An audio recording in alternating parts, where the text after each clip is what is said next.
Em audiência pública, vítima da ditadura militar, o jornalista Antônio Espinosa relata as torturas e ameaças que sofreu durante o período. Câmara Municipal de Osasco realiza mais uma sessão ordinária na tarde da última terça-feira. Dados pessoais registrados no celular podem trazer sérios prejuízos. Para evitar a perda de memória, a dica é investir em boa alimentação. Agora no Câmara Notícias.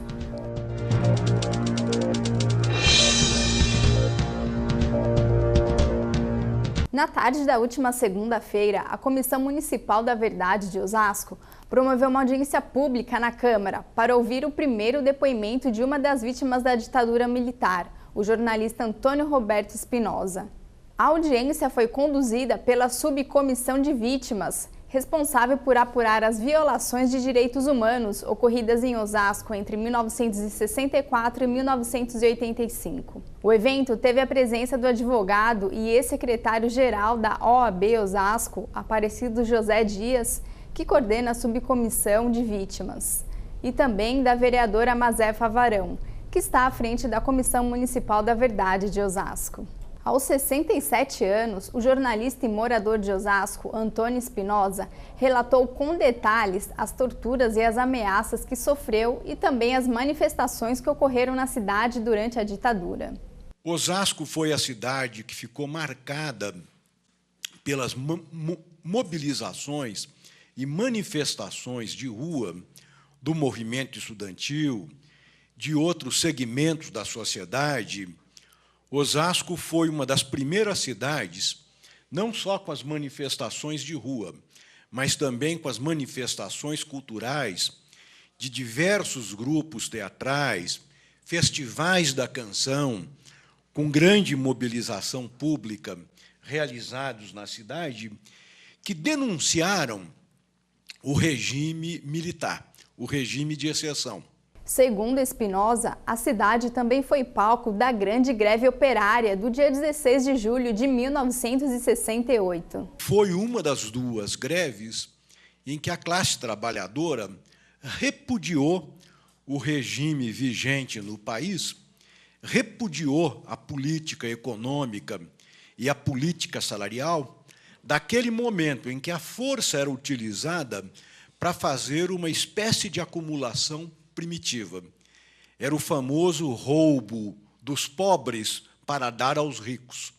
E Osasco teve a honra de ser uma das cidades que protestou parando as suas principais fábricas e, inclusive, ocupando-as. Nas palavras do jornalista, Osasco foi a cidade mais repugnada pelo regime militar. Porque daqui surgiram não apenas os operários que se colocaram contra a ditadura militar, mas aqui também houve uma revolta de setores militares que abandonaram as carreiras, as famílias e engrossaram as fileiras da luta contra o regime. Espinosa diz que a indignação com as torturas que presenciou, perseguições, injustiças e os fechamentos das entidades estudantis foram algumas das razões que o levaram a lutar contra a ditadura. E também fiz o serviço militar, em 1965. Me ensinaram algumas coisas, como tiro, enfim, dirigir aqueles tratores que arrastam um canhão, que parecem um tanque de guerra, conhecimentos que acabariam sendo úteis na luta contra o regime. Logo após a greve, o jornalista revela que passou a ser procurado pela polícia e viveu como clandestino. Vivi na clandestinidade quase 2 anos, 1 ano e alguns meses, com fotografias colocadas e distribuídas em todo o Brasil, naquelas fotografias de procurados. Procurados entregues na primeira delegacia. Espinosa confessa que participou de diversas ações armadas contra o regime militar. Participei de tomada de bancos, participei de tomadas de quartéis, inclusive o quartel de Quitaúna, participei também da tomada de quartel da PM em São Caetano e acabei me transformando em comandante nacional, um dos comandantes nacionais da VAR Palmares. E fui também da VPR, ao lado do capitão Carlos Lamarca. E durante o depoimento, o jornalista denunciou também ações do esquema de repressão que aconteceram em Osasco no período da ditadura. Não são todos os militares que participaram dos esquemas de repressão, felizmente, tá certo? Houve até militares que tiveram a ousadia de ousar lutar contra aquele regime, como Lamarca, que eu já citei, Darcy Rodrigues, o cabo Mariane José Ferreira Alves, o Carlos Roberto Zanirato, que dentro do 4º RI formaram uma célula que teve a iniciativa de fazer uma ação militar e passar as armas, uma parte das armas do 4º RI para a resistência armada. Espinosa revela alguns nomes de militares que participaram ativamente do esquema de repressão na cidade e foram considerados torturadores. Houve outros que serviam aqui em Osasco e foram recrutados e passaram a trabalhar na Operação Bandeirantes, no DOI-CODE. Dentre esses, eu cito um capitão do 4º Regimento de Infantaria, do 4º RI, Maurício Lima, que era um sujeito que tinha uma inveja de pontaria do Lamarca no quartel. O jornalista cita também o capitão da 4ª Bateria do 2º GECAM 90, Benoni de Arruda Albernaz, o mesmo que torturou a presidente Dilma Rousseff durante o regime militar.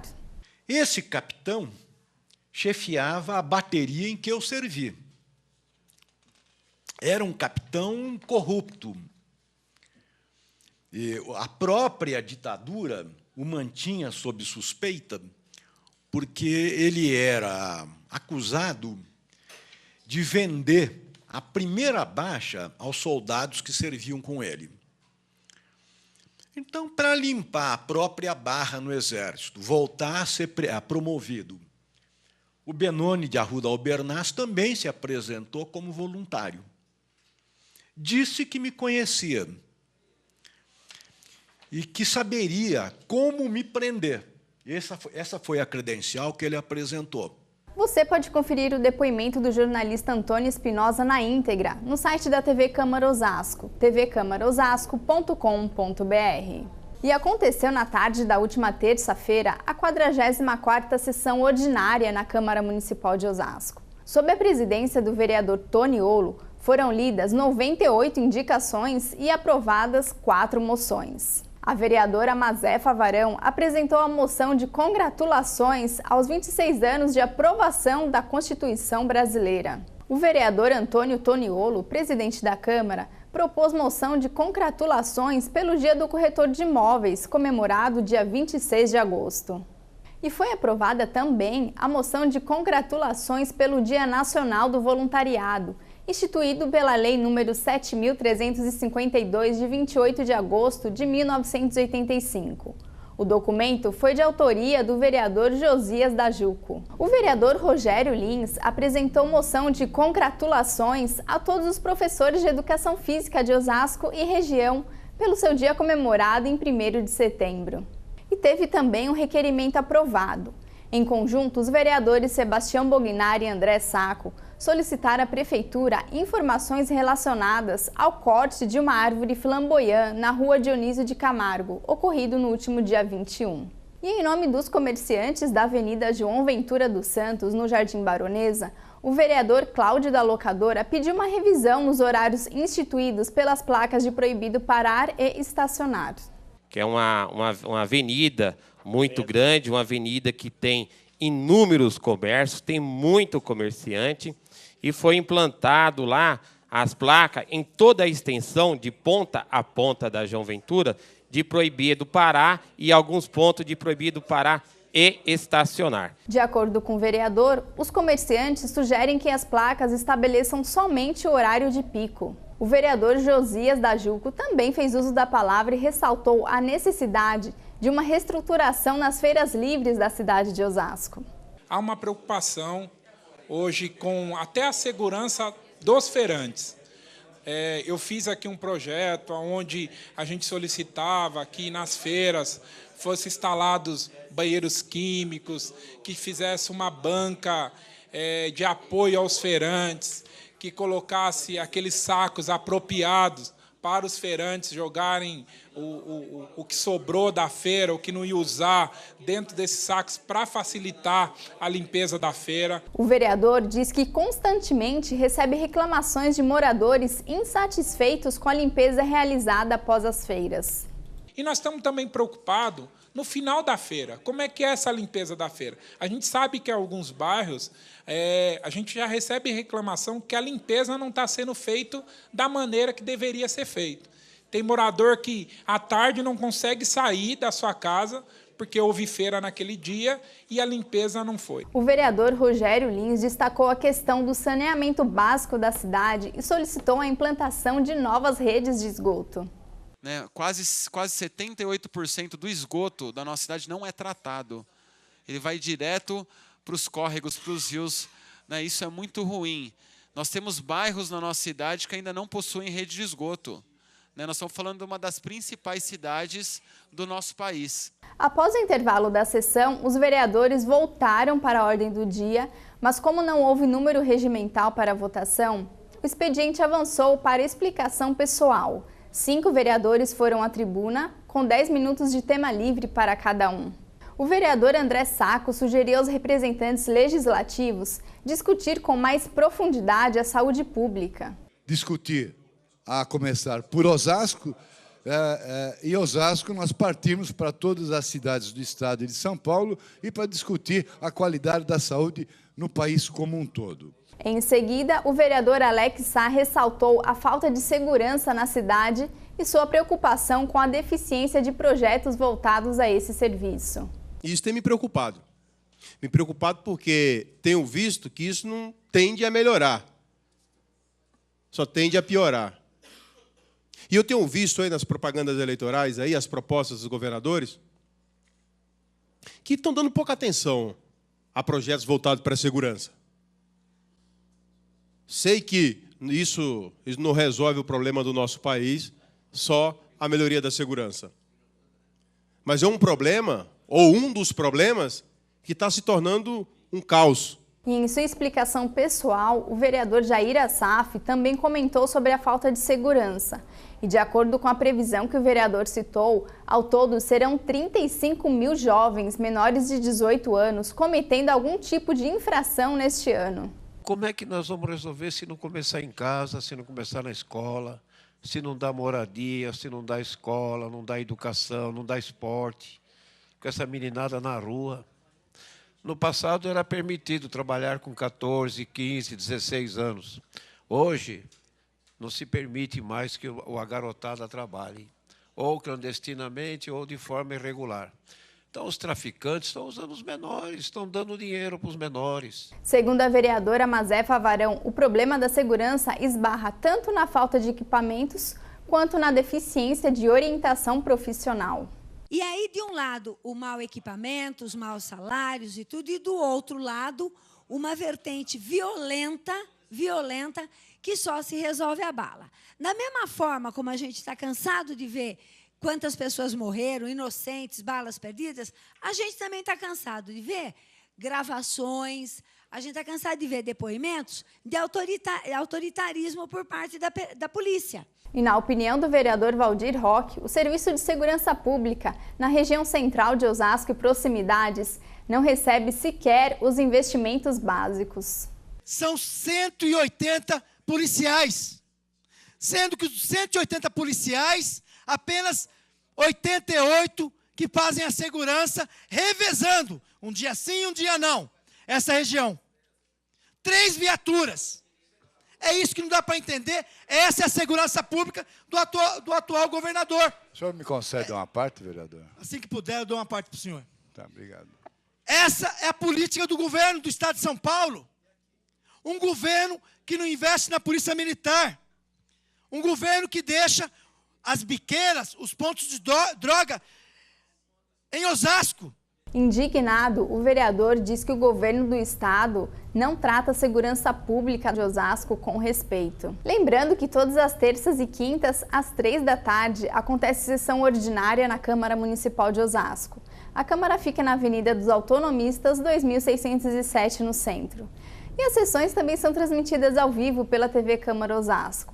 Quem perder pode conferir como foi no dia seguinte. O vídeo estará disponível no site tvcamaraosasco.com.br. E veja no próximo bloco, dados pessoais registrados no celular podem trazer sérios prejuízos. Para evitar a perda de memória, a dica é investir em boa alimentação.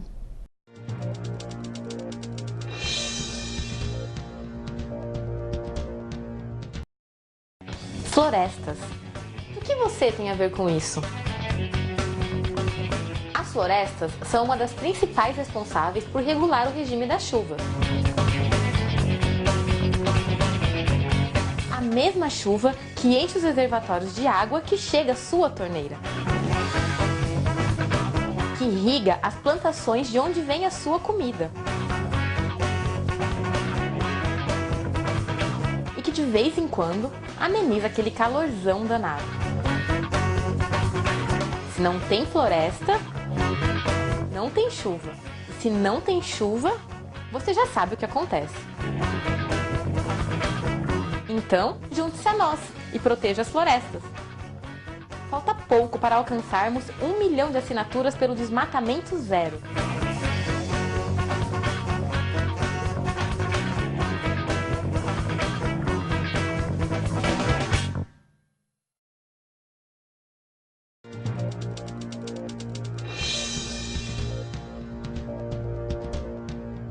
O roubo de celulares cresce em disparate nas grandes cidades. Aparelhos furtados ou perdidos geram uma série de consequências para as vítimas, como a perda de contatos importantes, fotos e arquivos.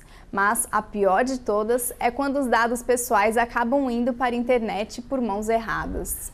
Eles facilitam nossa vida e armazenam importantes informações, além de contribuir com a comunicação social nas redes, tanto no nível pessoal como profissional. Mas ao se transformarem em um portal cada vez mais importante, se tornam ricos depósitos de informações. Só das pessoas mexendo nas minhas mensagens, nas minhas fotos, meus contatos, só isso. O medo era esse. Algumas pessoas têm uma grande preocupação quando o assunto são os dados pessoais na rede e a informação que existe nos celulares e em alguns dispositivos móveis. Eu não coloco nada no celular, nada. Fica no meu tablet, no celular, só telefones usados mas informações pessoais não tem nenhuma. Não tem internet, mas eu não acesso as redes sociais por isso. Existe também a preocupação de perder ou de que o celular seja roubado. A minha precaução é pegar o código que a operadora tem, né? Se você faz tem um código que você digita aqui e sai um númerozinho que depois você liga na operadora e trava o celular, né? Acho que esses celulares novos têm essa opção, né? Guardar fotos, contatos e outros arquivos de navegação podem ser perigosos se por acidente outras pessoas receberem essas informações. Um objeto tecnológico como o celular é de grande importância para o auxílio no dia a dia, mas deve ser utilizado de forma consciente, ter preocupação com que ou quais aplicativos estará disponibilizado nele. A perda de memória está relacionada à ação dos radicais livres no organismo. E para evitar a deterioração do cérebro, uma das recomendações é investir em uma boa alimentação. Uma alimentação saudável em quantidade adequada contribui para o aprendizado. Alguns alimentos estimulam a memória, o raciocínio e ajudam até a melhorar a concentração. Mas nem sempre o setor mais colorido e saudável em um restaurante é o preferido da população.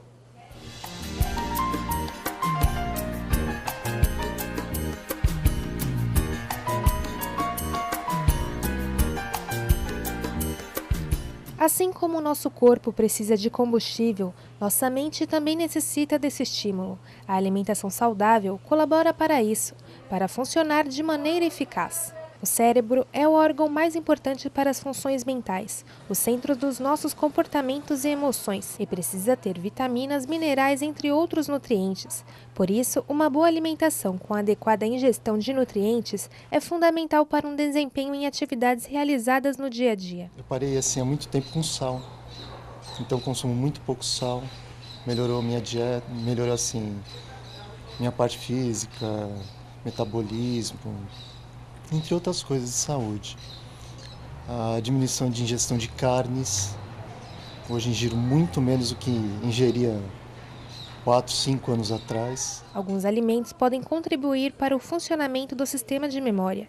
O cérebro obtém energia unicamente a partir da glicose, que tira do sangue ao longo do dia. A estabilidade dos níveis de glicose sanguínea é essencial para o funcionamento adequado do cérebro.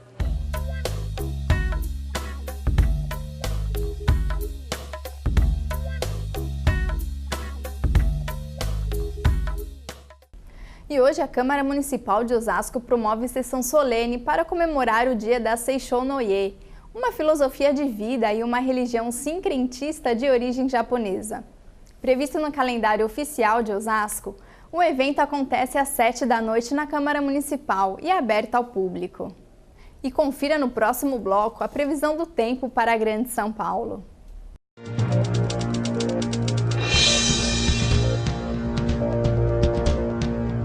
Eu não sei o que minha filha vai ser quando crescer, mas eu dou o melhor alimento do mundo para ela chegar lá. O leite materno previne doenças, reduz a mortalidade infantil e tem tudo que o bebê precisa. Amamente seu filho por 2 anos ou mais e nos 6 primeiros meses dê somente leite materno. Assim, ele vai crescer forte e saudável para ser quem quiser. Mãe, quero ser astronauta. Tá no caminho certo, filho. Ele mamou que nem ela.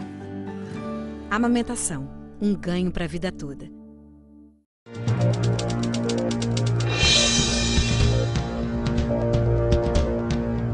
Vamos conferir agora como fica a previsão do tempo para a Grande São Paulo, com informações direto da Clima Tempo. Nesta quarta-feira, áreas de instabilidade associadas a um sistema de baixa pressão vão aumentar a umidade sobre o estado de São Paulo. Em todas as áreas paulistas, inclusive na região metropolitana, o sol vai aparecer, mas sempre entre muitas nuvens e são esperadas pancadas de chuva a qualquer momento do dia. Muitas áreas já podem encontrar chuva desde cedo e o tempo ainda segue abafado. A mínima prevista é de 18 graus e máxima de 28 graus na capital. Em Mogi das Cruzes, mínima de 17 e máxima de 27 graus. Eu sou Tainá Damasceno e o Câmara Notícias fica por aqui. Nos vemos na próxima edição. Até lá!